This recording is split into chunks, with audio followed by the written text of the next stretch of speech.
তো ভাইয়ার আমার, এই যে শাবান মাস আমাদের কাছ থেকে চলে যাচ্ছে, আজকে 29শে শাবান।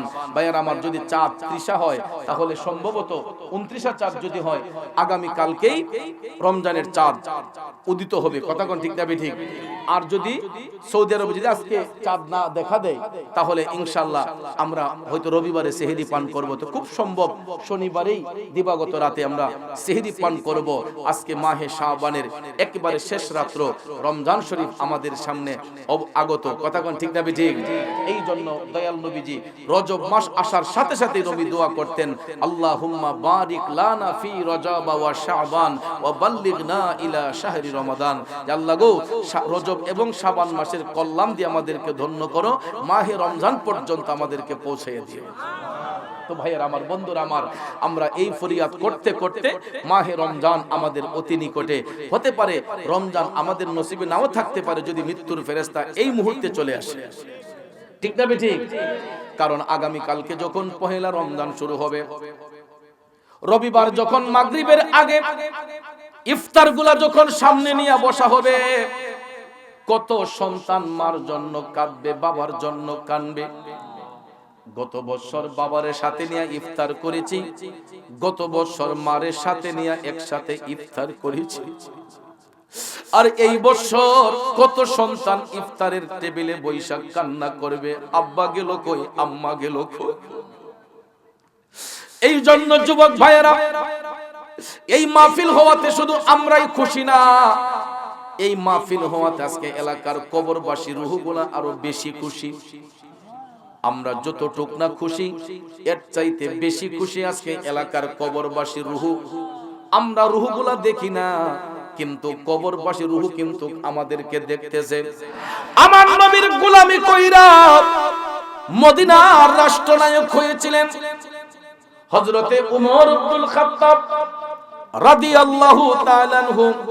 বন্ধুরে, নবীর আদর্শ যার মধ্যে থাকবে, নবীর চরিত্র যার মধ্যে লালায়িত করবে, ওই ব্যক্তির জীবনে কোনোদিন মানুষ ঠকাইতে পারে না, ওই ব্যক্তি কোনোদিন মানুষ হত্যা করতে পারে না, ওই ব্যক্তি কোনোদিন সমাজে ফিতনা ছড়াতে পারে না, ওই ব্যক্তি কোনোদিন রাষ্ট্রীয় সম্পদ নষ্ট করতে পারে না। দেখেন, নবীর গোলামি কইরা মদিনা শরীফের রাষ্ট্রনায়কের দায়িত্ব পেয়েছিলেন হযরতে উমর ইবনুল খাত্তাব রাদিয়াল্লাহু তাআলা আনহু। একজন মদিনার সরকার, চিন্তা করে দেখেন, একটু ভাইবা দেখেন, একটু ব্যাপার স্যাপার আছে না নাই? মদিনার সরকার ব্যক্তিটার চলাফেরাটা কেমন হওয়া দরকার ছিল? বন্ধুরে, বিভিন্ন দেশে তো আমরা রাষ্ট্রপতি দেখি, সরকার দেখি, বিভিন্ন দেশের সরকারগুলার অবস্থান দেখবেন, তাদের কতগুলা সিকিউরিটি গার্ড লাগে, কতগুলা নিরাপত্তা বাহিনী লাগে। কিন্তু হযরতে উমর ইবনুল খাত্তাব রাদিয়াল্লাহু তাআলা আনহু, ওনার মাত্র একজন সহচর ছিলেন। এও তিনি রাষ্ট্রীয় কাজ করতেন পাও দিয়া হাইটা হাইটা, কোনো গাড়ি ঘোড়া ছিল না, উটের উপর সাওয়ার হতেন না, ঘোড়ার উপর সাওয়ার হতেন না। বন্ধু, বর্তমানে পৃথিবীর বিভিন্ন দেশের রাষ্ট্রনায়করা প্রতিদিন তারা কোন ধরনের ড্রেস পরবে, কি কালারের কাপড় পরবে, জুতাটা কোন জুতাটা পরবে, কোন কাপড়টা পরবে, একদিন আগে থেকেই এইগুলা সেটিং করা হয়। আর মদিনার রাষ্ট্রনায়ক হযরতে ওমর রাদিয়াল্লাহু তাআলা আনহু, তিনি যখন দায়িত্ব অর্পণ করলেন, মদিনার রাষ্ট্রনায়ক যখন হইলেন, তখন একটা মাত্র জামা ছিল ওনার গায়ের মধ্যে। অনেক সময় জামাটা যখন ছিঁড়ে যাইতো, হযরতে ওমর সেলাই করে আবার এই জামাটাই পরতেন। কাপড়ের মধ্যে কেউ বলেছেন প্রায় 18টা সেলাই ছিল, তালি যেটারে বলা হয়। উমর রাদিয়াল্লাহু তাআলা আনহুর কাপড়ের মধ্যে প্রায় কেউ কেউ বলেছেন 12টা, কেউ কেউ বলেছেন 18টা তালি ছিল। একটা কাপড় তিনি ইটারি ধুইয়া পরের দিন আবার পরতেন, রাতের বেলা ধুয়ে নাইরা দিতেন, সকাল বেলা পরতেন। সুবহানাল্লাহ কোন। অথচ তিনি মদিনার সরকার, ওনার কাছে তো টাকা পয়সার অভাব ছিল না। বন্ধু দেখেন, তিনি রাষ্ট্র কেমনে পরিচালনা করতেন গো। হযরতে উমর রাদিয়াল্লাহু তাআলা আনহু দিনের বেলা তিনি অফিশিয়াল কাজ করতেন, আর রাতের বেলা ওনার সহচরকে সাথে নিয়ে মদিনার অলিতে গলিতে হাঁটতেন। কারো ঘরে কোনো দুঃখ কষ্ট আছে কিনা এটা বুঝার জন্য, গরিবদের দুঃখ বুঝার জন্য, গরিবদের কষ্ট বোঝার জন্য হযরত ওমর মদিনার অলিতে গলিতে হাঁটতেন, কারো ঘরে কোনো দুঃখ কষ্ট আছে কিনা এটা জানার জন্য। হঠাৎ একদিন তিনি হাঁটতে হাঁটতে হাঁটতে যাইয়া দেখতেছেন একটা ঘরের ভিতরে কান্নার শব্দ শোনা যায়। তিনটা বাচ্চা চিল্লাইয়া চিল্লাইয়া কান্না করতেছে খাবারের জন্য, কারণ ওই বাচ্চাগুলার বাবা নাই। ছেলেগুলা বাবা হারা এতিম, এতিম সন্তানগুলা বাবা হারা সন্তানগুলা পেটের ক্ষুধায় কাতর, কারণ এদের মা পাহাড়ের মধ্যে যাইয়া কাঠ কুড়াইয়া কাঠ বিক্রি কইরা যেই টাকা পাইতো ওই টাকা দিয়া বাচ্চাদের জন্য খাবার আনতো। প্রতিদিন তো শরীরের কন্ডিশন ভালো থাকে না, মাঝে মাঝে আমাদের জ্বর সর্দি কাশি হয় না। তো ওই দিন দেখা গেল ওই এতিম ছেলেদের মায়ের শরীরটা খারাপ, মা অসুস্থ হওয়ার কারণে কাঠ কোরাতে পারে নাই, এই জন্য তাদের জন্য খাবারও আনতে পারে নাই। এখন ভাইয়ের আমার, বন্ধুরা আমার, সবকিছু নিবারণ করতে পারলেও পেটের ক্ষুধা তো নিবারণ করা যায় না। কথা কোন? পেটের ক্ষুধা নিবারণ করা যায় না।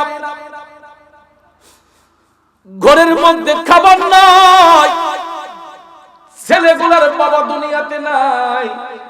এ যুবক, আজও পর্যন্ত আপনারা দেখবেন সংসারে যদি বাবা নামক বটগাছটা না থাকে, সংসারে যদি বাবা নামক বটগাছটা না থাকে, দেখবেন পুরাটা পরিবার একদম অসহায় অসহায় হয়ে যায়।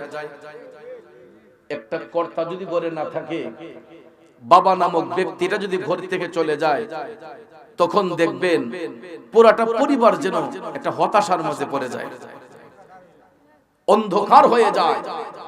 আর বাবা যদি সংসারে থাকে, খাবার কোত্থেকে আসে, বাজার কোত্থেকে আসে, অনেকে টেরই পায় না। ঠিক না বেঠিক? পরিবারের সদস্যগুলা টেরই পায় না। কিন্তু যেই দিন বাবা হারায়া যায়, ওই দিন সন্তানগুলা হারে হারে বুঝতে পারে যে একটা সংসারে বাবা না থাকলে কতটা কষ্টের বোঝা বহন করতে হয়। আরে যুবক বন্ধুরা, বাবার হোটেলে যারা খাও, একটু বাবার কষ্টটা বুঝো রে। আমাদের সমাজের মধ্যে এখনো কিছু কিছু বাবা আছে, এই যে শীতের মধ্যে ঘুম থেকে উঠা দেখবেন বাচ্চাটারে কম্বল দিয়া ঘুম পাড়াইয়া বাবাটা হাঁটু পর্যন্ত কাদার মধ্যে নাইমা জমিনে কাজ করে। আসেনি? হাল চাষ করে, চাষাবাদ করে, টাকা যে এগুলা হাতের মধ্যে পায়, বাবা কি নিজে খায় না সবাইরে নিয়ে খায়? নিজের চিন্তা করে না।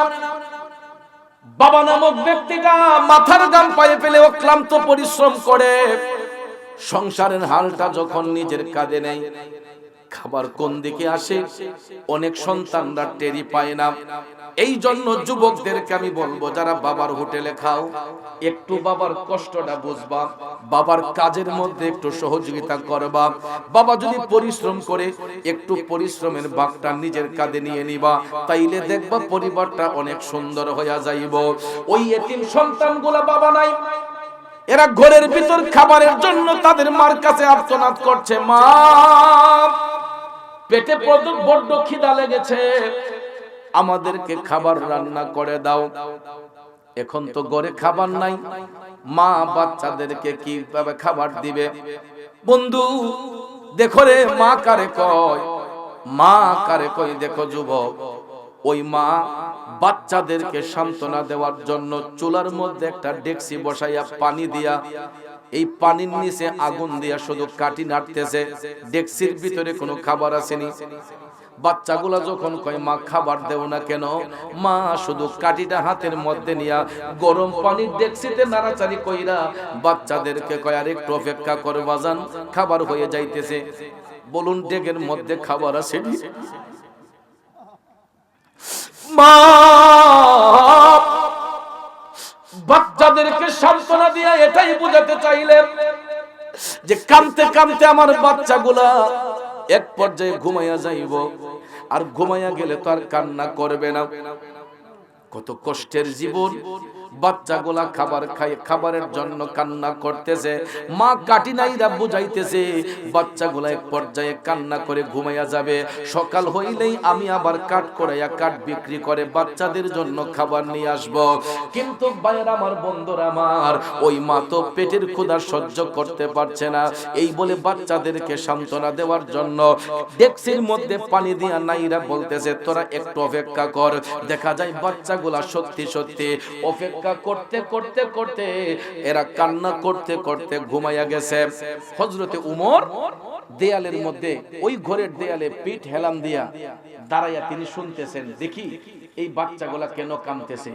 তখন ভাইয়ার আমার, হযরতে উমর নিজের কানে শুনতেছেন, বাচ্চাগুলা যখন খাবারের জন্য ঘুমাই গেছে গা না পায়া, তখন এই ভদ্র মহিলা ইচ্ছা মতো হযরত উমর রে বকাবকি করতেছে যে উমরের মতো রাষ্ট্রনায়ক হইয়া, উনার মতো সরকার থাইকা আমার বাচ্চাগুলো আজকে খাবার না খাইয়া ঘুমাই গেল, এমন রাষ্ট্রনায়ক মদিনাতে না থাকাই ভালো। আল্লাহু আকবার বল। অভিযোগ সরকারের উপর, অভিযোগটা সরকারের উপর। ভদ্র মহিলা কই এমন রাষ্ট্রনায়ক মদিনাতে চাই না, যেই রাষ্ট্রনায়ক থাকার পরেও আমার বাচ্চাগুলা খাবার না খাইয়া ঘুমাইয়া গেছে। হযরতে উমর ঘরের দেয়ালের মধ্যে পিঠ হেলান দিয়া দাঁড়াইয়া দাঁড়াইয়া মহিলার বক্তব্যটা শুনতেছেন। ভাইয়ার আমার, বন্ধুরা আমার, চিন্তা করে দেখেন কেমন রাষ্ট্রনায়ক। ভদ্র মহিলা সরকারের উপরে অভিযোগ করতেছে এমন রাষ্ট্রনায়ক মদিনাতে না থাকাই ভালো, যেই রাষ্ট্রনায়ক আমার ঘরের মধ্যে কোনো খেয়াল রাখে না, বাচ্চাদের কোনো খেয়াল রাখছে না।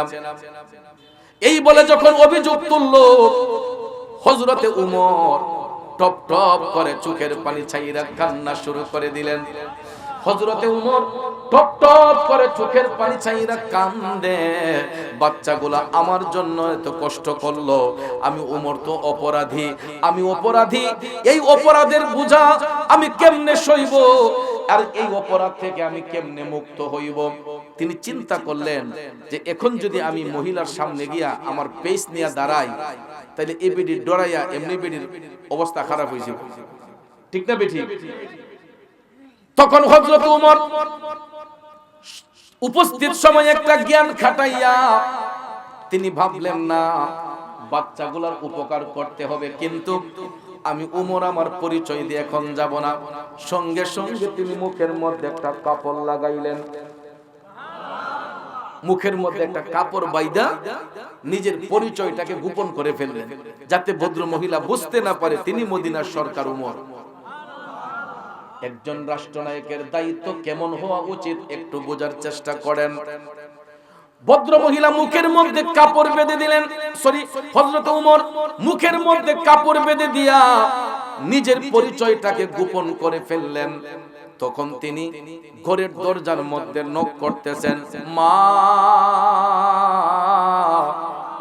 মাগো, একটু অনুমতি দিলে আমি আপনার ঘরে ঢুকতে চাই। মহিলা মনে করছে চোর ডাকাত মনে হয়, ভাবছে কোন চোর ডাকাত মনে হয়। ভদ্র মহিলা ঘরের ভিতর থেকে বলতেছে, বাবা রে, আমি একটা অসহায় মানুষ, আমি বিধবা নারী, আমার স্বামী নাই, আমি আমার বাচ্চাদেরকে নিয়ে খুব কষ্টে দিন কাটাইতেছি, আমার ঘরে কোনো খাবার নাই, খাবারের জন্য আমার বাচ্চাগুলোই চিৎকার করতেছে, আপনি আমার ঘরে এসে কি নিবেন বাবা, আমার তো কিছু নাই। হযরত উমর পরিচয়টা গোপন করে বললেন, মা, টেনশনের কোনো কারণ নাই, আমি কোনো চোর ডাকাত নই মাগো, আমি কোনো চোর ডাকাত নই, আমি একজন আগন্তুক। ওইদিকে যাচ্ছিলাম, হঠাৎ করে আপনার ঘরে কান্নার শব্দ শুনে আমার দরদ হইছে, এই জন্য আমি বুঝতে চাই কেন বাচ্চাগুলা কান্না করতেছে, একটু অনুমতি দেন। কি দেন? এখান থেকে একটা মাসালা শিক্ষা নেন। মাসালাটা হলো, আমরা অনেক সময় শ্বশুর বাড়ি যাই, মামার বাড়ি যাই, খালার বাড়ি যাই, বন্ধুর বাড়ি যাই, যাইয়া কি করি, বরাবর গে বাড়ি ঢুকে যাই, ঠিক না বেটি? ইসলাম এটা নিষেধ করেছে, আমার রাসূল নিষেধ করেছেন। শুধু শ্বশুর বাড়ি, খালার বাড়ি, মামার বাড়ি কেন, রাসূল নিজের বাড়ির কথা বলছেন যে আপনি ঘরের অভিভাবক, এরপরও রাসূল বলেছেন তুমি ঘরের কর্তা, এরপরও বাড়িতে ঢোকার আগে বাহির থেকে সালাম বিনিময় করতে হয়। কারো বাড়িতে ঢোকার আগে বাহির থেকে কি করতে হয়? সালাম বিনিময় করতে হয়। আর যদি সালামের উত্তর না আসে রাসূল বলেছেন তোমরা 3 বার গলা কাশি দাও, 3 বার গলা কাশি দাও। কেন জানেন?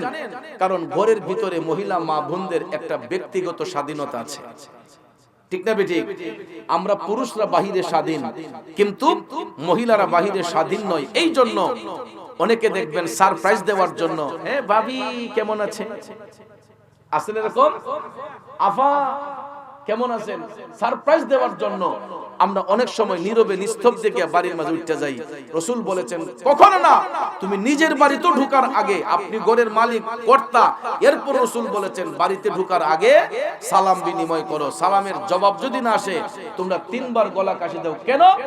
আমাদের ঘরের ভিতরে মহিলা মা বোন আছে, অনেক মা বোনদের মাথায় কাপড় থাকে না, অনেকের বুকের উপর ওড়না থাকে না, অনেক সময় অনেক মা বোনরা বাচ্চাকে দুধ পান করায়, ঠিক না বেঠিক? তো হুট করে যদি ঘরে ঢুকে যায় তখন এরা হেজিটেশনে পড়ে যায়, লজ্জায় পড়ে যায়, ঠিক না বেঠিক? এই জন্য রাসূল বলেছেন তাদের ব্যক্তিগত স্বাধীনতার মধ্যে হস্তক্ষেপ না করার জন্য বাড়িতে ঢোকার আগে অনুমতি নিয়ে বাড়িতে ঢুকতে হয়। আর অপরিচিত মানুষ কারো বাড়িতে ঢুকতে গেলে অবশ্যই অনুমতি লাগবে। আর রাসূল বলেছেন আপনি ঘরের কর্তা, বাড়িতে ঢোকার আগে সালাম বিনিময় করেন, না হলে 3 বার গলা কাশি দেন। কেন? যদি মাদের মাথায় কাপড় না থাকে এরা মাথায় কাপড় দিবে, বুকের উপর ওড়না না থাকলে ওড়না দিবে, বাচ্চাকে দুধ পান করানো অবস্থায় থাকলে এরা নিজেকে সেফ করে নিবে। কথা বলেন ঠিক কি না? এই জন্য ভাইয়ার আমার, বন্ধুরা আমার, অনেক সময় দেখবেন আমি বাবা, আমার উপযুক্ত মেয়ে ঘরে, হঠাৎ করে যদি আমি ঘরে ঢুকে যাই, আমার ঔরসজাত সন্তান, এরপরে দেখবেন বাবার সামনে মেয়েটা লজ্জায় পড়ে যায়, তাড়াতাড়ি উন্নাটা টান দিব না, কি করব? অনেক সময় ঘরে বড় ভাই আছে, বড় ভাই যদি তার উপযুক্ত বোনকে গিয়া যদি উন্না ছাড়া দেখে, এই বোনটা লজ্জায় পড়ে যায়, তাড়াতাড়ি উন্নাটা টান দেয়। কথা কোন ঠিক না ঠিক? এই জন্য তাকে আগে থেকে অ্যালার্ট করার জন্য রাসূল বলেছেন তোমরা কারো বাড়িতে ঢোকার আগে সালাম বিনিময় করো, আর সালামের জবাব যদি না আসে তোমরা নিজেরা সালামের জবাবটা দিয়ে 3 বার গলা কাশি দাও।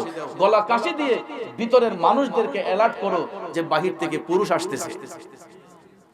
কিন্তু ভাইয়ার আমার, এই সমস্ত কোনো খেয়াল চিন্তা ভাবনা আমাদের মধ্যে নাই, আছে? কোনো আইনেও নাই। যদি কোনো ঘরে আসামি থাকে, পুলিশ প্রশাসন যদি আসামি ধরতে আসে, অনুমতি ছাড়া কারো বাড়িতে ঢুকতে পারবে না। ঘর তাল্লাশি করলেও আগে বাড়িওয়ালার অনুমতি নিতে হবে যে ভাই আমি আপনার ঘরটা একটু তাল্লাশ করব। কারণ প্রত্যেকের ঘরে মহিলা মা বোন আছে, তাদের একটা ইজ্জত আছে, ঠিক না বেঠিক? এই জন্য একটা, সে হোক আইনের মানুষ, প্রশাসনের মানুষ, কিন্তু ঘরে ঢোকার আগে অবশ্যই অনুমতি লাগবে। কারণ এই ঘরের ভিতরে মহিলা থাকতে পারে, একজন পর্দানিশীল মা বোন থাকতেই পারে। কথা কোন ঠিক না বেঠিক? তারা নিজেকে সেফ হোক, আপনি 100 বার ঘর তাল্লাশি করেন, অসুবিধা নাই, কিন্তু মহিলাদেরকে আগে সেফ করতে হবে, এরপরে তাল্লাশি করেন, অসুবিধা নাই। কথা কোন ঠিক না বেঠিক?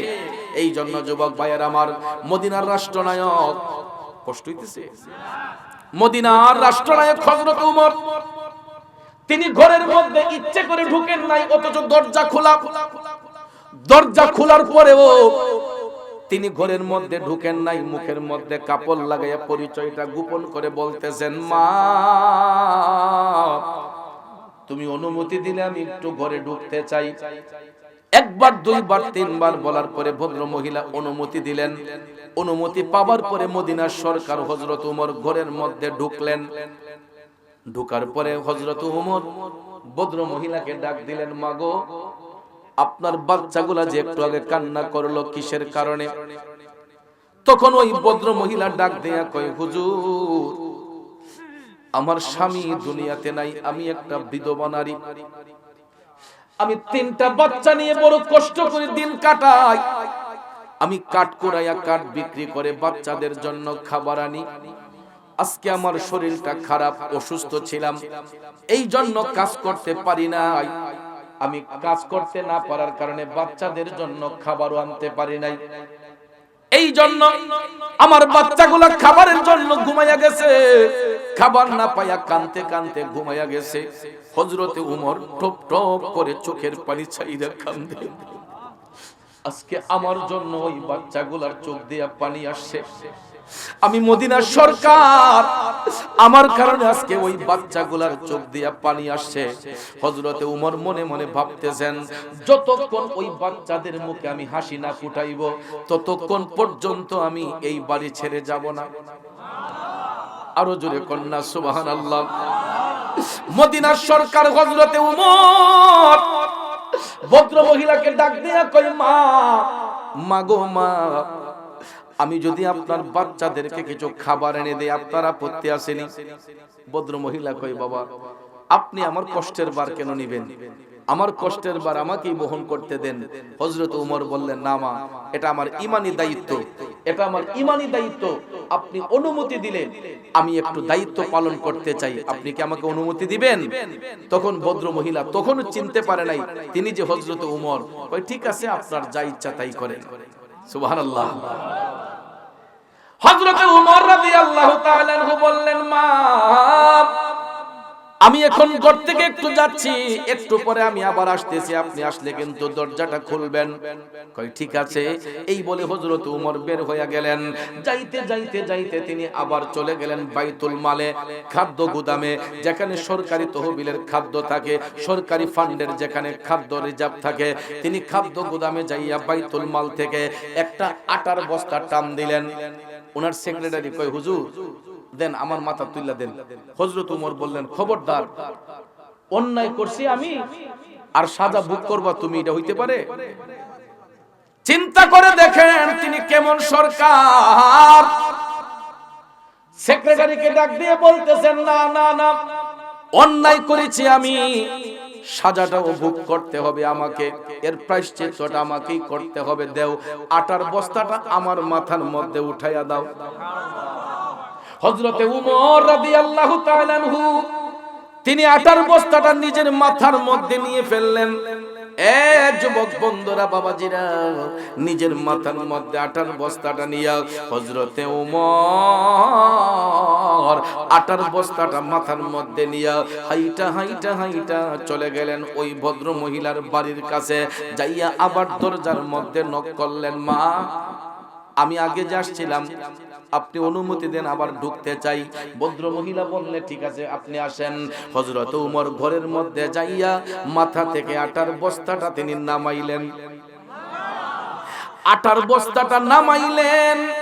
নামানোর পরে হযরত উমর বললেন, মা, আপনি অনুমতি দিলে আমি রান্নার ঘরে একটু যেতে চাই। কই, আপনার যা ইচ্ছা তাই করেন, অনুমতি আছে। তখন হযরত উমর তিনি রান্নার ঘরে ঢুকলেন, অথচ তিনি মদিনার সরকার, মুখের মধ্যে কাপড় লাগাইয়া পরিচয়টা গোপন রেখেছেন। বললেন যে, মা, আমি একটু রান্নার ঘরে যেতে পারি? ভদ্র মহিলা কয়, যান। হযরত উমর রান্নার ঘরে গিয়ে দেখতেছেন সত্যি সত্যি একটা ডেক্সির মধ্যে গরম পানি বলক উঠতেছে, আসলে ঘরের মধ্যে কোনো খাবার। আটার বস্তার মুখটা খুলিয়া হযরত উমর ডেক্সির মধ্যে কিছু আটা ঢাইলা দিলেন। কিছু আটা ঢাইলা দিয়া এই আটাগুলারে তিনি নিজের হাতে গোলাই কইরা মদিনার সরকার হযরত উমর নিজের হাতে রুটি বানাইলেন। অনেকগুলা রুটি বানাইয়া আবার নিজের হাতে রুটিগুলা ভাজলেন। ভাইজা পকেট থেকে একটা মধুর বোতল বের করলেন। কিসের বোতল? পকেট থেকে একটা মধুর বোতল হযরতে উমর বের কইরা বাচ্চাগুলারে ঘুম থেকে জাগাইয়া, একজন বাবা যেই রকম ভাবে সন্তানগুলাকে কোলে নিয়ে আদর করে, হযরতে উমর ওই বাচ্চাগুলারে ঘুম থেকে জাগাইয়া নিজের হাতে রুটি বানাইয়া বাচ্চাগুলারে কোলে বসাইয়া মধু মিশ্রিত কইরা রুটির টুকরাগুলা বাচ্চাদের মুখের মধ্যে দিতেছেন। যেই রকম ভাবে বাবা সন্তানের মুখে খাবার তুলে দেয়, এই রকম ভাবে মদিনার সরকার হযরতে উমর বাচ্চাদের মুখের মধ্যে মধু মিশ্রিত করে রুটিগুলা ছিঁড়ে ছিঁড়ে বাচ্চাদের মুখে দিতেছেন। এরা টপ টপ করে এইগুলা গিলতেছে। খাইতে খাইতে খাইতে তিনটা বাচ্চা যখন তৃপ্তি মোতাবেক খাইলো, তখন তাদের মনে আর কোনো কষ্ট আছে? খাবারের পরে বাচ্চাগুলা আলহামদুলিল্লাহ কইয়া হাসি মারছে। পেটের ক্ষুধা বড় ক্ষুধা, ক্ষুধা যখন নিবারণ হয়ে যায় তখন দেখবেন আমরাও আলহামদুলিল্লাহ বলি, শুকর আলহামদুলিল্লাহ বলি, বলি কি নাম? আমরাও দেখবেন খাবার খাওয়ার পরে আলহামদুলিল্লাহ বলি, কারণ পেটটা যখন ভরা থাকে তখন টেনশনটা দূর থাকে। ঠিক না ঠিক? আর পেটে ক্ষুধা থাকলে দেখবেন কোনো কাজের মধ্যে মন বসে না, ঠিক কি না? বাচ্চাগুলা যখন তৃপ্তি মতো খাইলো, এদের পেটের ক্ষুধা নিবারণ হইল, এরা খুব আরাম ফিল করতেছে, হাসি দিচ্ছে। হযরত ওমর এবার ডাক দিয়া কয়, মা আপনিও তো ক্ষুধার্ত গো মা, এখান থেকে কিছু রুটি আপনিও খেয়ে নেন। ভদ্র মহিলাও ক্ষুধার্ত। এরপরও দেখবেন কিছু কিছু মা আছে পেটে ক্ষুধা থাকলেও বাচ্চাদের সামনে এটা প্রকাশ করে না, নিজে কষ্ট করে। এরপরও ছেলে মেয়েরে কয়, নে পুত তুই খা, পেট ভরে খা। অনেক সময় দেখবেন মা নিজে না খাইয়া বাচ্চাদেরকে ইচ্ছা মতো খাওয়াই যায়। কেমন মা? যখন হযরত ওমর বললেন, মা আপনিও কিছু খেয়ে নেন, তখন ভদ্র মহিলাও পেটের ক্ষুধা তো লাগছে প্রচন্ড, ওই ভদ্র মহিলাও কিছু রুটি খাইলো। খাবার পরে সবার যখন পেটের ক্ষুধা নিবারণ হইল, হযরতে ওমর এখন ডাক দিয়া কয়, মা ও দরদি মা, মাগো এখন তো তোমার পেটে আর কোনো ক্ষুধা নাই, বাচ্চাদের তো ক্ষুধা নাই। কয় না। হযরত ওমর বললেন, মা এখন তো তোমার ঘরের মধ্যে খাবারও আছে, আর কোনো চিন্তা আছে? কয় না। তখন হযরত ওমর, পরিচয়টা গোপন, তখনও প্রকাশ করেন না, তিনি বলতেছেন, মা আমি যদি একটা অনুরোধ করে রাখবানি। কয় কি অনুরোধ? তখন তিনি বলতেছেন, মা এখন যেহেতু তোমার ঘরে খাবার আছে, বাচ্চাদের কষ্ট দূর হইছে, তাইলে তুমি হযরত ওমর রে মাফ করে দাও। বেডি কয়, খাবার দিলেন আপনি, আমার বাচ্চাদের কষ্ট দূর করলেন আপনি, আর আপনি কইতাছেন আমি উমর রে মাফ করতাম। উমরের জন্য আপনার এত দরদ কেন? সুবহানাল্লাহ কন্যা। মুখের মধ্যে কাপড় বাঁধা হযরত উমর, ভদ্র মহিলা কয়, খাবার দিলেন আপনি, আমার ঘরের কষ্ট দূর করলেন আপনি, আপনি বলতেছেন উমর রে মাফ করার জন্য।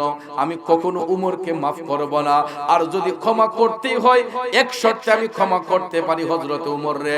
কই শর্তটা কি? তখন ভদ্র মহিলা কয়, আপনার মতো লোক যদি মদিনার রাষ্ট্রনায়ক হয়, তাইলে ওই শর্তে আমি হযরত উমর রে মাফ দিতে পারি। যখন ভদ্র মহিলা এই কথা বলছে গো, হযরত উমর আস্তে করে মুখের কাপড়টা সরাইয়া ডাক দিয়া কয়, মা একটু ফিরে তাকাও না গো মামার দিকে। ভদ্র মহিলা ফিরে তাকাইয়া যখন দেখে এই লোকটাই হযরতে উমর, ওই ভদ্র মহিলার তো আর কোনো অবস্থা সেন্স ঠিক নাই, কাঁপতে শুরু করলো। আয় হায়, এতক্ষণ কার সামনে মার্কেটিং করলাম, তিনি তো হযরতে উমর। মহিলা কাঁপতে শুরু করলো। হযরতে উমর ডাক দিয়া কয়, খবরদার মা, তুমি কাঁপতেছো কেন? অন্যায় করেছি আমি, সাজাটা তো আমাকেই ভোগ করতে হয় গো মা। তিনি জোর হাত করে ভদ্র মহিলাকে বললেন, মা আমি জানতাম না তোমার ঘরের মধ্যে যে খাবারের অভাব। মাগো একজন সরকার রাষ্ট্র পরিচালনা করতে গিয়া এমন কিছু ত্রুটি বিচ্যুতি থাকতেই পারে, যেহেতু আমি জেনে গেছি আর কোনোদিন তোমার ঘরে খাবারের কষ্ট হবে না। আল্লাহ সুবহানাহু ওয়া তাআলা যত নবী রাসূল প্রেরণ করেছেন, সকল নবীর সেরা নবী হলেন আমাদের নবী রহমাতাল লিল। জোরে বলুন রহমাতাল লিল। কারণ পৃথিবীতে যত নবী আল্লাহ তাআলা প্রেরণ করেছেন, সমস্ত নবীগণের একটাই কাজ ছিল, একটাই মেসেজ ছিল, তোমরা গিয়ে বলো লা ইলাহা ইল্লাল্লাহ, আল্লাহ ছাড়া কোনো মাবুদ। এই সাক্ষ্যটা দেওয়ার জন্য আল্লাহ রাব্বুল আলামিন সকল নবী রাসূলকে এই পৃথিবীতে প্রেরণ করেছেন। জোরে কোন সুবহানাল্লাহ। বন্ধুরা আমার, বাবাজিরা, একমাত্র আমাদের নবী ছাড়া অন্য যত নবী রাসূল আল্লাহ তাআলা পৃথিবীতে পাঠিয়েছেন, তাদেরকে সারা জাহানের জন্য পাঠানো হয় নাই। এক একজন নবীকে নির্দিষ্ট করে এক একটা কওমের মধ্যে আল্লাহ পাঠিয়েছেন। সমস্ত নবীগণ আপন আপন কওমের মধ্যে প্রেরিত হইয়া সবাই ওই সাক্ষীটা দিয়েছেন, লা ইলাহা ইল্লাল্লাহ, তোমরা গিয়ে বলো আল্লাহ ছাড়া দূসরা কোনো মাবুদ নাই। বন্ধুরে, এই লা ইলাহা ইল্লাল্লাহ এটা কিন্তু আল্লাহর কালেমা নয়। লা ইলাহা ইল্লাল্লাহ হলো নবীদের কালেমা। জোরে কোন কার কালেমা? লা ইলাহা ইল্লাল্লাহ হলো নবীদের কালেমা। কারণ যার অর্থ হলো আল্লাহ ছাড়া দুসরা কোনো মাবুদ নাই। এই সাক্ষ্যটা দেওয়ার জন্য সমস্ত নবীগণকে আল্লাহ পৃথিবীতে পাঠিয়েছেন। কিন্তু যখন অন্যান্য নবীগণ তাদের নির্দিষ্ট কওমের মধ্যে সত্যের দাওয়াত যখন দিতে লাগলেন, কেউ বিশ্বাস করত, কেউ করত না। আর যারা বিশ্বাস করত এরা তাদের নবীর নামে কালেমা পড়ত। যেমন মুসা নবীর উম্মতরা এরা যখন কালেমা পড়ত তখন এরা তাদের নবীর নামে কালেমা পড়ত। লা ইলাহা ইল্লাল্লাহ মুসা কালিমুল্লাহ, লা ইলাহা ইল্লাল্লাহ ঈসা রূহুল্লাহ, লা ইলাহা ইল্লাল্লাহ ইব্রাহিম খলিলুল্লাহ। হে আল্লাহর বাবাজিরা, বন্ধুরা, আপনারা বলেন সকাল থেকে সন্ধ্যা পর্যন্ত কেউ যদি এইভাবে কালেমা পড়ে, কালেমার সমাপ্তি হবে?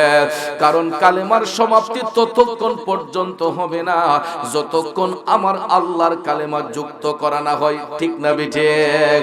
তাইলে বন্ধুরা আমার, বাবাজিরা, লা ইলাহা ইল্লাল্লাহ মুসা কালিমুল্লাহ এটা আল্লাহর কালেমা নয়, ঈসা রূহুল্লাহ আল্লাহর কালেমা নয়, ইব্রাহিম খলিলুল্লাহ আল্লাহর কালেমা নয়।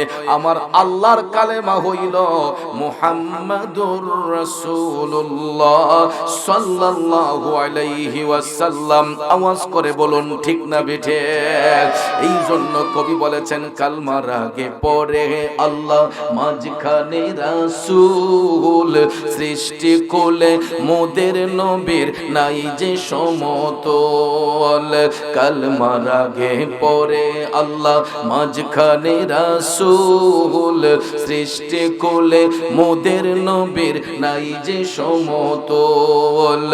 আল্লাহ পাকের প্রিয় নবী সৃষ্টির উপরে এলেন নূরের নবী যখন মক্কা নগরে, এলেন নূরের নবী যখন মক্কা নগরে।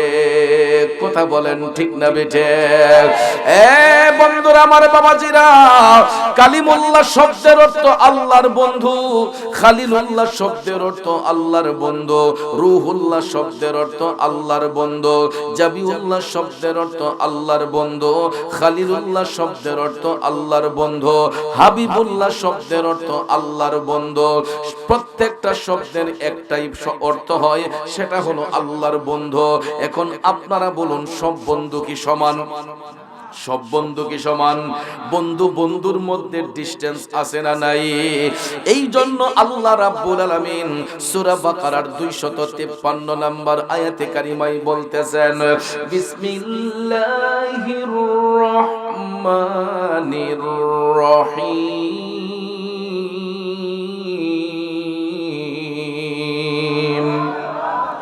তিলকার রুসুল ফাদ্দালনা বা'দাহুম আলা বা'দিন মিনহুম আলা বা'দিন মিনহুম মান কাল্লামাল্লাহু ওয়া রাফা'a বা'দাহুম দারাজাত।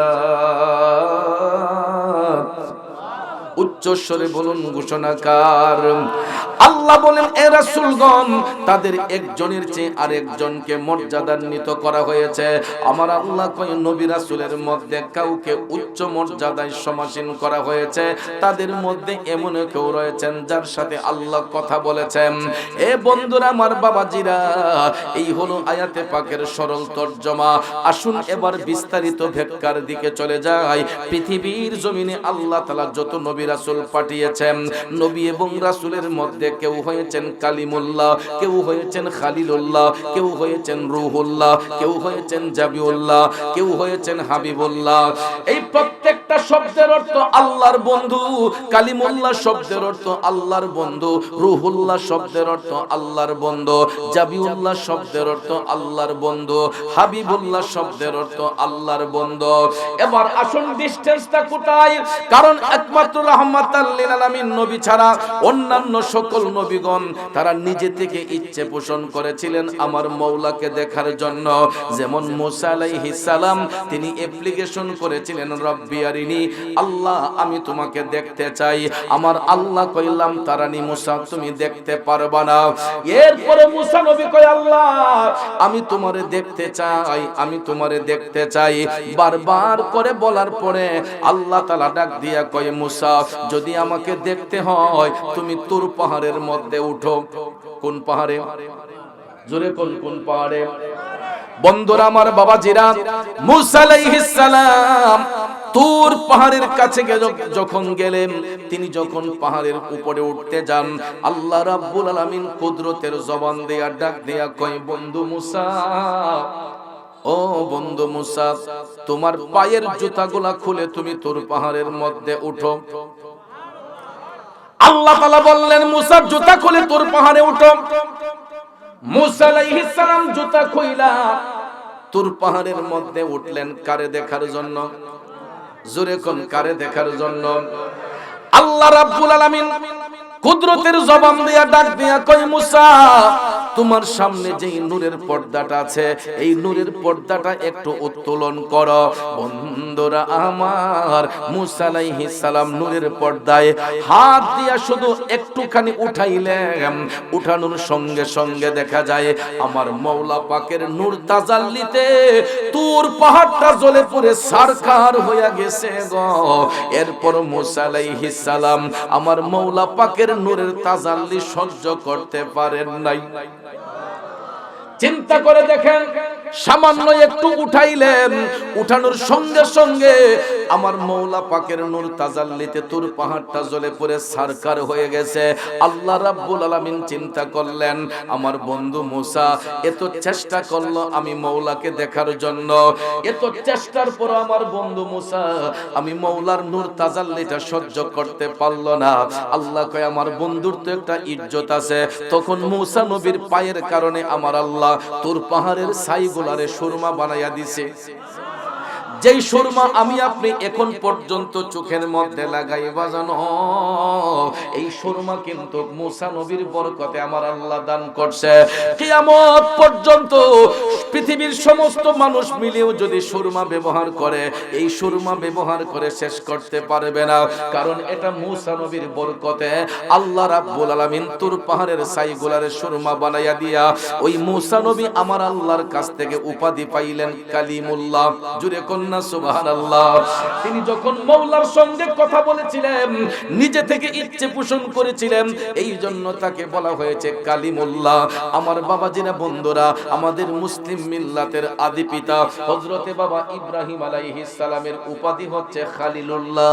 এই উপাধিটা তিনি কেমনে পাইলেন?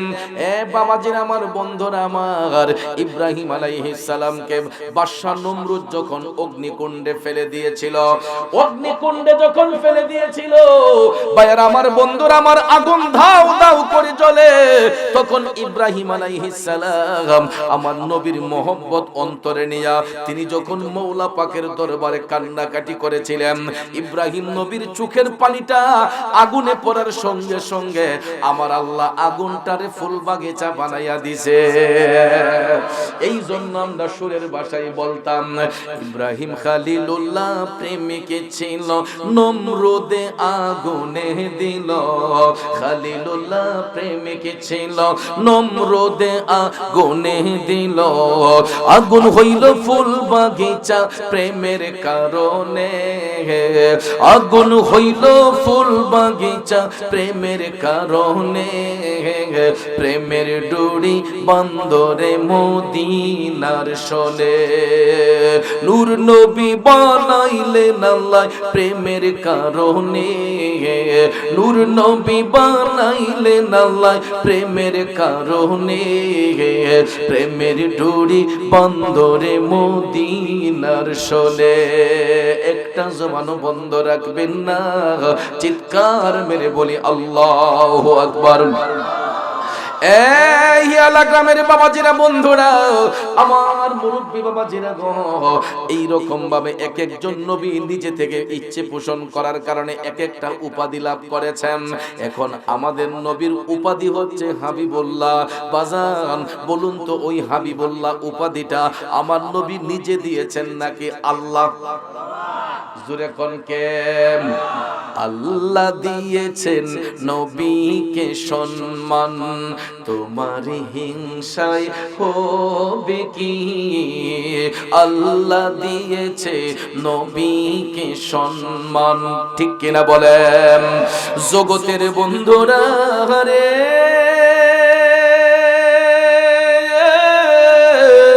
ও মুরব্বী বাবাজিরা গো, আমার সম্মানিত মা বোনরা যারা শুনতেছেন, আল্লাহ রাব্বুল আলামিন আপন বন্ধুকে হাবিবুল্লাহ বলিয়া এমন একটা জায়গার মধ্যে নিয়ে দিদার করেছেন, যেই জায়গার মধ্যে অন্য কোন নবী রাসূলের উঠার সৌভাগ্য হয় নাই। এই জন্য আমার আলা হযরত ইশকে মোহব্বত লিখেছেন, আসমানো হি উপর সব নবী রহ গে। সুবহানাল্লাহ বলুন। आसमानों के पर सब नबी रहेंगे, अर्शो आज़म पे पहुंचा हमारा नबी, सबसे औला आला हमारा नबी, सबसे बाला आला हमारा नबी। যুবক বন্ধুরা, ও মুরব্বী বাবাজিরা গো, আমার আলা হযরত লিখেন, পৃথিবীর জমিনে আল্লাহ রাব্বুল আলামিন যত নবী রাসূল প্রেরণ করেছেন, সমস্ত নবীগণকে আল্লাহ তাআলা 7 আসমান পর্যন্ত সীমাবদ্ধ রেখেছেন। সমস্ত নবীগণের সীমাবদ্ধতা 7 আসমান পর্যন্ত। 7 আসমানের উপরে অন্য কোন নবীকে উঠার পারমিশন আল্লাহ তাআলা দেয় নাই। সুবহানাল্লাহ কোন? Without our prophet Muhammadur Rasulullah sallallahu alayhi wasallam, চিল্লায়ে বলেন সুবহানাল্লাহ। এই জন্য আলা হযরত ফরমায়া, আসমানো হি উপর সব নবী রহ গয়ে, সমস্ত নবীগণ আসমান পর্যন্ত সীমাবদ্ধ। সমস্ত নবীগণের কাঁধের মধ্যে জিনার কদম মোবারক, তিনি হলেন আমাদের নবী রাহমাতাল লিল আলামিন। ওই নবীর মকাম বলতে গিয়ে আলা হযরত লেখেন, আরশ आज़म पे पोछा हमारा नबी। আমরা কেমন নবীর উম্মত? ওই নবী আরশ মুআল্লার কাছাকাছি। আমার আল্লাহ কুদরতের জবান দিয়া ডাক দিয়া কই, উদনু মিন্নি ইয়া হাবিবি, ও বন্ধু আরেকটু কাছে আসুন, কাছে আসুন। দেখেন নবীর ইজ্জত আমার আল্লাহ কেমনে দেয়। আর সমু আল্লাহর কাছাকাছি আমার আল্লাহ তাআলা ডাক দিয়া কয়, হাবিব আরেকটু কাছে আসুন, উদনু মিন্নি ইয়া হাবিবি, ও বন্ধু আপনি আরেকটু কাছে আসুন। সুবহানাল্লাহ কোন? ওরে আরশ আজিম পারি দিয়া খোদা তাআলার কাছে গিয়া, উদনু মিন্নি ইয়া হাবিবি, দয়াল নবী শুনতে পান। উদনু মিন্নি ইয়া হাবিবি, দয়াল নবী শুনতে পান। আমি পাপী অপরাধী গাইব কি নবীজির শান, ইয়া রাসূলুল্লাহ ইয়া হাবিবি, বলুন ইয়া রাসূলুল্লাহ ইয়া হাবিবাল্লাহ, ইয়া রাসূলুল্লাহ ইয়া হাবিব।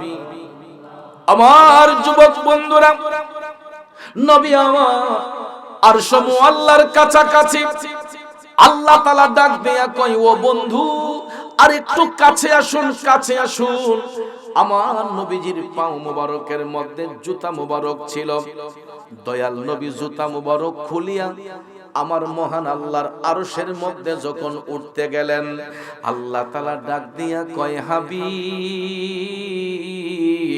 ও বন্ধু আপনি জুতা রেখে কেন আমার আরশে উঠতেছেন? আমার নবী ডাক দিয়া কয়, আল্লাহ আমি কেমনে জুতা রাইখা আপনার জুতা নিয়ে আমি আপনার আরশে উঠে? আপনি তো মূসাকে বলেছিলেন জুতা কইলা তোর পাহাড়ে উঠার জন্য, আমি রাসূল কেমনে আপনার মহান আরশের মধ্যে জুতা নিয়ে উঠে? বন্ধুরে বন্ধু, আল্লাহ তাআলা ডাক দিয়া কয়, ও হাবিব, আমি মূসাকে এই জন্য জুতা খুলে উঠতে বলেছি। মূসা আমি মওলার নূরের তাজাল্লি সহ্য করতে পারবে না, এই জন্য জুতা খুলে আমার মূসারে তোর পাহাড়ে উঠাইয়া আমি আমার মূসার পায়ের কারণে তোর পাহাড়কে ধন্য করেছে। আল্লাহ তাআলা ডাক দিয়া কয়, প্রাণের হাবিব, ও বন্ধু গো, আপনি বন্ধুকে এই জন্য জুতা মুবারক নিয়ে আমি উঠতে বলেছে, কারণ আমার আরশ মুআল্লা আপনি বন্ধু নবীর জুতা মুবারকের ধুলির অপেক্ষা করতেছে। আল্লাহ তাআলা ডাক দিয়া কয়, বন্ধু ও প্রাণের হাবিব গো, আপনার জুতা মুবারকের ধুলি দিয়া আমি আল্লাহর আরশটারে ধন্য করে দেন। দুই হাত তুলে বলুন আল্লাহু আকবার, আর একটু জোরে বলুন ইয়া রাসূলুল্লাহ। এই জন্য কবি বলেছেন, আরশ কুরসির ধুলা মাখিত চাই সারা বেলা, আরশ কুরসি যার পায়ের ধুলা মাখিত চাই সারা বেলা, উম্মতের দরদিয়ে মর আর তো দেখি না, উম্মতের দরদিয়ে মর আর তো দেখি না। ও মুসাফির জিয়ারতে চলো মদিনা, ও মুসাফির জিয়ারতে চলো মদিনা, সেথায় আছেন নূর নবী যে দয়ার খাজিনা, সেথায় আছেন নূর নবী যে দয়ার খাজিনা। নবী আমার আছেন যে তাই জান্নাতের বাগান তো সে তাই, ঠিক না? নবী আমার আছেন যে তাই জান্নাতের বাগান তো সে তাই, সেই বাগানের পরশ পেলে কিছুই চাহি না, সেই বাগানের পরশ পেলে কিছুই চাহি না। ও মুসাফির জিয়ারতে চলো মদিনা, ও মুসাফির জিয়ারতে চলো মদিনা, সেথায় আছেন নূর নবী যে না, সেথায় আছেন নূর নবী যে দয়ার খাজিনা। কষ্ট হচ্ছে আমার বাবাজিরা, হিয়ালা গ্রামের নবীর প্রেমিকেরা, ও যুবক বন্ধুরা, আমার বাবাজিরা গো, চিন্তা করে দেখেন আমরা কেমন নবীর উম্মত, যেই নবীর জুতা মুবারকের ধুলিতে আমার আল্লাহর আরশ ধন্য হইয়া যায়, ওই নবীর গোলামি করা প্রয়োজন আছে না নাই? জোরে কোন আছে না নাই? নবীর গোলামি করলে লাভ না লস? যারা নবীর গোলামি করেছে এরা জান্নাতি হয়েছে, যারা নবীর সাথে দুশমনি করেছে এরা জাহান্নামী হয়েছে। স্পষ্ট, যারা নবীর গোলামি করবে এরা জান্নাতি, যারা নবীর সাথে দুশমনি করবে এরা জাহান্নামী। আব্বাজিরা আমার, এই যুবক বন্ধুরা, আবু জেহেল আবু লাহাব নবীর সাথে বেঈমানি করার কারণে পরিণাম ভালো হইছে না খারাপ হইছে? ভালো হইছে না খারাপ হইছে? আবু বকর, উমর, উসমান, আলী আমার নবীর গোলামি করার কারণে লাভ হইছে না লস হইছে? কারণ গোলামি করার কারণে তারা নবীর পাশে শুয়ে শুয়ে আরাম করছেন। এ বন্ধুরা আমার বাবাজিরা, আমরাও যদি নবীর গোলামিতে মাশগুল হয়ে যাই, আল্লাহ রাব্বুল আলামিন আমাকে আপনাকে জান্নাত দিতে পারে কি পারে না? আর এই জন্যই নবীর গোলামি করব। জান্নাতের মালিক যদি আল্লাহ, ভাগের দায়িত্ব আল্লাহ দিয়েছেন নবীর কাছে। এই জন্য পাকিস্তানের কবি বলেছেন, তাআজ্জব কে জাহে কে ফিরদৌসে আলা, তাআজ্জব কে জাহে কে ফিরদৌসে আলা, बनाए खुदा और बिसाए मुहम्मद सल्लल्लाहु अलैहि वसल्लम।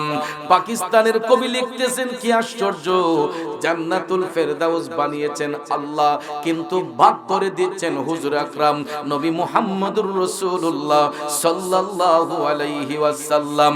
তাইলে যেই নবীর কাছে আল্লাহ তাআলা ভাগের দায়িত্ব দিয়েছেন, ওই নবীর গোলামি করলে লাভ না লস হবে? এটাই হলো রাষ্ট্রনায়কের দায়িত্ব, যে রাষ্ট্র চালাইতে গিয়া কিছু ভুল ত্রুটি থাকবেই। কথা কোন ঠিক না ঠিক? ভুল ত্রুটি যখন ধরা পড়বে, এটা যখন শুধরিয়ে ফেলা হয়, তখন আর সরকারের উপর অভিযোগ থাকতে পারে না। ঠিক না ঠিক? ভাইরা আমার, বন্ধুরা আমার, আর ত্রুটি থাকার পরেও যদি সরকার বারবার করে যদি ভুল করে, তাইলে ভাইরা আমার এটা এই সরকার দরকার নাই। কথা কোন ঠিক না ঠিক?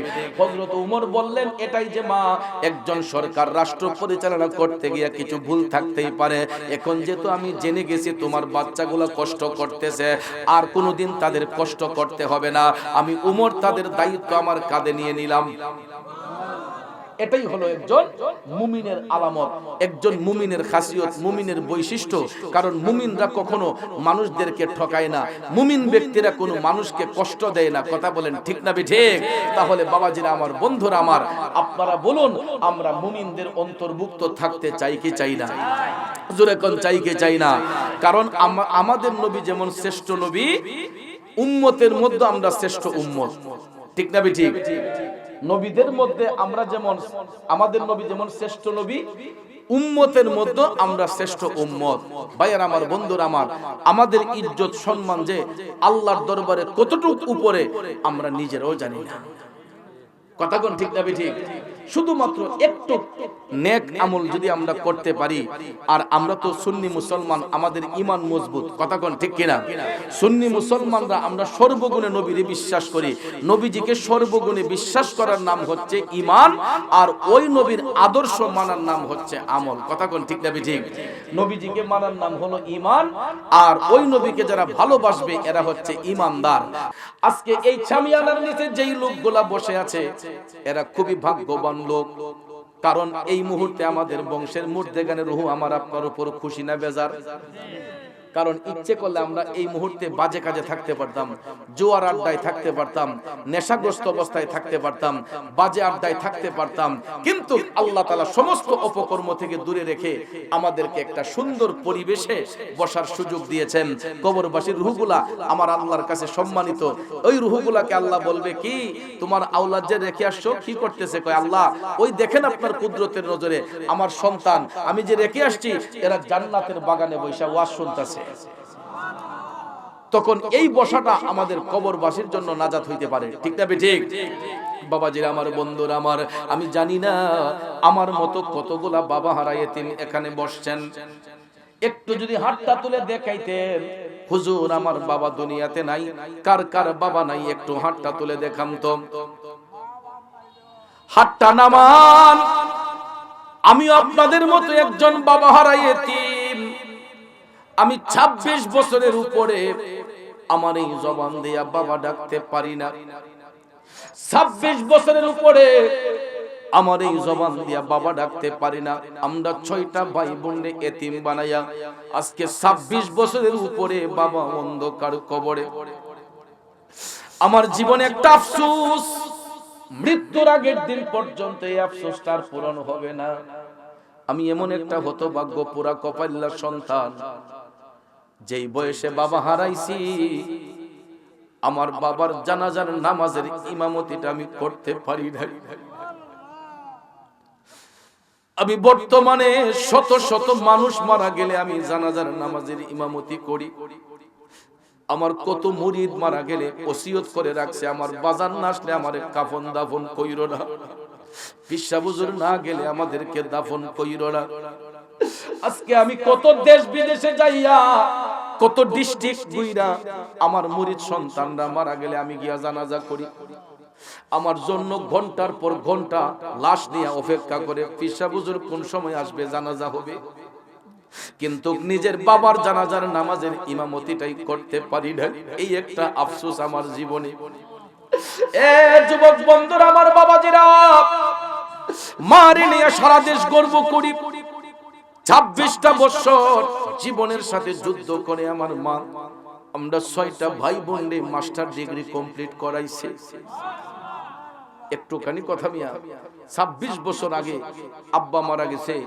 আমার আম্মা তো ইচ্ছে করলে একটা ছেলেরে বিদেশ দিতে পারতেন, একটা ছেলেরে দোকানে দিতে পারতেন। আমাদের অনেক গৃহস্থী আছে, জায়গা জমি আছে, বলতে পারতেন যে তুমি গৃহস্থীটা করো, ঠিক না ঠিক?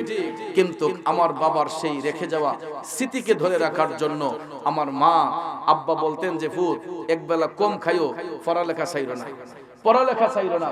আমার আব্বার শিক্ষা ছিল এটা। অনেকেই হয়তো আমার বাবারে চিনার কথা, মুরব্বী যারা। আমার আব্বা বাহুবল উপজেলা 1 নম্বর স্নানঘাট ইউনিয়নের একটানা 20 বছর চেয়ারম্যান ছিলেন। শফিকুল ইসলাম চৌধুরী, শফিক চৌধুরী আমার আব্বার নাম। তো এই এলাকায় হবিগঞ্জ ডিস্ট্রিক্টে অনেক সালিশ বিচারক আমার আব্বা ছিলেন, অনেক বিচার বৈঠকে আব্বা আসতেন। তো 80 বিচারই ছিলেন আমার আব্বা। 80 একটা পরগনা, ঠিক না? 80 বিচারী ছিলেন আমার আব্বা স্নানঘাটের শফিক চৌধুরী। তো ভাইয়ের আমার আব্বা বলতেন ফুট একবেলা কম খাইও, এরপর পড়ালেখা চাইল না। তো আজকে আমার আম্মা আমার বাবার স্মৃতিরে ধরে রেখা 6টা সন্তানরে মাস্টার ডিগ্রি কমপ্লিট করাইছেন। আর এর ভিতরে আমি পাগলারে দিয়েছেন মাদ্রাসায়। আমারে দয়া করে মাদ্রাসায় দেওয়ার কারণে আজকে আমি শুধু হিয়ালা নয়, এই 64টা জেলা নয়, বাংলাদেশ ছাড়াও বহির্বিশ্বে অনেক দেশে গিয়া আপনাদের এলাকার সন্তান, আমি হবিগঞ্জের ছেলে, আমি ওয়াজ মাহফিল করি, সারা পৃথিবী ঘুরতেছি আপনাদের দুয়ার বরকতে, বিভিন্ন দেশ ঘুরতেছি। একমাত্র কোরআন হাদিসের সামান্য জ্ঞান এই সিনার মধ্যে ধারণ করার কারণে আজকে ভাইয়ার আমার আল্লাহ রাব্বুল আলামিন এই সমস্ত বিশেষ গণ্যমান্য ব্যক্তিদের সামনে বৈশা দুই একটি কথা বলার সুযোগ আল্লাহ দিয়েছেন, একমাত্র দ্বীনি শিক্ষা নেওয়ার কারণে, ঠিক না ঠিক?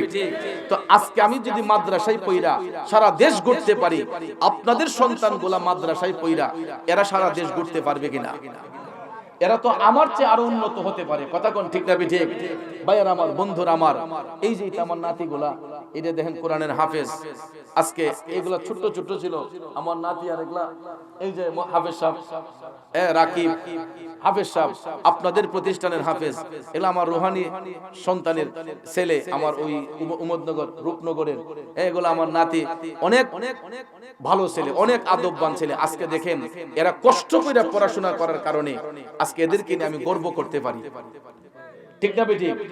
এই নাতিগুলা নিয়ে গর্ব করতে পারি, কারণ এগুলা কোরআন হাদিসের জ্ঞান সিনাতে ধারণ করছে। 30 পারা কোরআন এই সিনার মধ্যে ঠুটস্থ কণ্ঠস্থ মুখস্থ কইরা আজকে আপনাদের এলাকায় আইসা কোরআনের খেদমত করতেছে। ও যদি আগুন লেগে ধ্বংস হয় পৃথিবীর সব বইয়ের দোকান, তবে বিশ্ব থেকে হারাবে না পবিত্র কোরআন, বিশ্ব থেকে হারাবে না পবিত্র কোরআন, ঠিক না ঠিক? ভাইয়ার আমার, কেন হারাবে? কারণ আপনি সারাটা পৃথিবী ঘুরে দেখেন, 2-4 জন ইনজিল মুখস্থ করেন না, বাইবেল মুখস্থ করেন না, লোক দেখাতে পারবেন না। শুধু হিয়ালা গ্রামটা যদি ঘুরেন 8-10 জন কোরআনের হাফেজ পাইবেন। আর আমার হবিগঞ্জ ডিস্ট্রিক্টটা যদি ঘুরেন, আমার মনে হয় না হইলো 20 থেকে 30 হাজার কোরআনের হাফেজ পাওয়া যাবে, কথা কোন ঠিক না বেঠে? তাহলে এটা কি আমাদের জন্য সুনাম না, গর্ব না?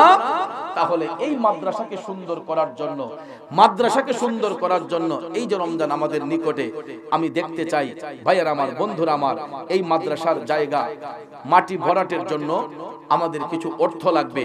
কারণ এই মসজিদ, মাদ্রাসা, এতিমখানা এগুলা একজনের পক্ষে সম্ভব হয় না, এটা সবার দ্বারা সম্ভব, সবার মিলে সম্ভব। আর মুরব্বীরা বলে যে কণা বৃষ্টিতে সাঁতার হয় না, বরা বর্ষণে, এই বরা বর্ষণে সাঁতার হয় না, কণা বৃষ্টিতে সাঁতার হয়। দেখবেন বরা বর্ষণ যখন আয়ে, ডল যখন আয়ে, এটা দুমুদ্দা পানি নেমে থাকা, আর টেপ টেপ টেপ টেপ করে যখন বৃষ্টি পড়ে, তখন দেখবেন ক্ষেত পাথর ও বিলের মাঝে পানি জমাট হয়, অনেকগুলা পানি হইয়া সাঁতার হয়, কথা কোন ঠিক না ঠিক? তো এই জন্য বাজান, এখানে হয়তো অনেকেই লাখপতি না, কোটিপতি না, বিলিয়নপতি না, আমরা যার যার অবস্থান থেকে আমি দেখতে চাই মাটি ভরাটের জন্য একজন আল্লাহর বান্দা, এই ভাটি বাংলার কৃতি সন্তান হাতটা তুলে বলবে যে হুজুর বেশি না, আমি 10টা হাজার